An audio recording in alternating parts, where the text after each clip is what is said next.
Hop, hop, ha. Halo semuanya, nama saya Laraina Karya Felista. Saat ini saya duduk di bangku kelas 6 SD.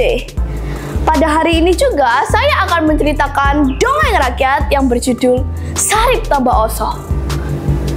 Pada era penjajahan Belanda, di dusun Tambah Oso, desa Gedangan, hiduplah seorang pemuda hebat bernama Sarip. Sarip hidup sederhana bersama ibunya. Ayahnya telah lama meninggal. Saat ayahnya masih hidup, Sarip hidup sangat berkecukupan karena ayahnya memiliki tambak yang cukup luas. Namun, ketika ayah Sarip meninggal, tambak itu diambil habis oleh adiknya yang serakah. Tak sedikit pun keuntungan dari tambak tersebut diberikan kepada keluarga Sarip. Suatu hari, Lurah Gedangan dan kedua tentara Belanda mendatangi rumah Sarip. Sayangnya, pada saat itu Sarip sedang tidak ada di rumah. Hei ibu-ibu tua, saatnya membayar pajak tambak suamimu sekarang juga. Pak Lurah, sejak suamiku meninggal, tambak itu diambil habis oleh adiknya yang serakah.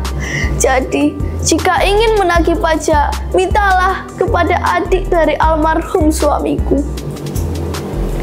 Aku tidak peduli, yang penting tambak itu masih atas nama suamimu. Kalau kamu tidak membayarnya, rumahmu akan saya hancurkan. Rip, Sarip, pulanglah nak. Rumahmu akan dihancurkan oleh Lurah Gedangan. Sarip yang seolah mendengar suara ibunya segera pulang dan marah melihat rumahnya segera dihancurkan oleh Lurah Gedangan. Hei Lurah, kurang ajar sekali ya kamu. Berani-beraninya kamu hancurkan rumahku. Jika kamu mau membayar semuanya akan beres. Aku akan berhenti juga menghancurkan rumahmu. Kau harusnya menjadi pelindung rakyat, bukan malah menjadi antek-antek para penjahat itu. Pada akhirnya, Sarip terpaksa memukul Lurah Gedangan dan satu tentara lainnya hingga tewas. Dan satu tentara Belanda yang lain segera melarikan diri sebelum dibunuh oleh Sarip. Pada suatu hari, Sarip mendatangi rumah pamannya dan bertujuan mengambil kembali tambak milik ayahnya. Hei paman, aku datang ke sini karena ingin mengambil kembali tambak milik ayahku. Tidak akan, tambak itu sudah sepenuhnya milikku. Tak sedikit pun akan kuberikan kepadamu. Baiklah, jika paman memang keras kepala, aku terpaksa melakukan tindakan kekerasan.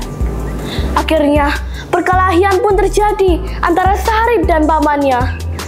Perkelahian tersebut dimenangkan oleh Sarip. Pamannya segera berlari ke daerah Kulon Kali Sedati. Di sana, paman Sarip menemui seorang pendekar hebat lainnya bernama Paidi. Hei Paidi, bunuhlah Sarip. Ia ingin merampas tambak milikku. Jika bayarannya pas, aku akan melakukannya sekarang juga. Akan kubayar berapapun yang kamu mau. Setelah itu, Paidi segera menemui Sarip dan membunuhnya. Jasad Sarip dibuang ke Kali Sedati. Sementara itu, ibu Sarip yang sedang mencuci baju melihat jasad anaknya terbawa oleh arus. Sarip, kamu kenapa nak? Kamu kok bisa meninggal di sini? Bangunlah, belum waktunya kau meninggal. Setelah itu, Sarip tiba-tiba terbangun. Ibu, mengapa aku ada di sini, Ibu? Tolong jelaskan kepadaku. Sudah tidak ada waktu lagi. Bersembunyilah, nak. Pada akhirnya, Belanda berhasil mengetahui rahasia Sarip. Rahasia Sarip adalah dia tidak akan bisa dibunuh selama ibunya masih hidup.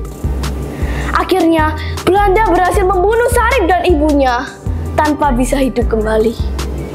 Berakhirlah sudah perjuangan seorang diri yang berani melawan Belanda.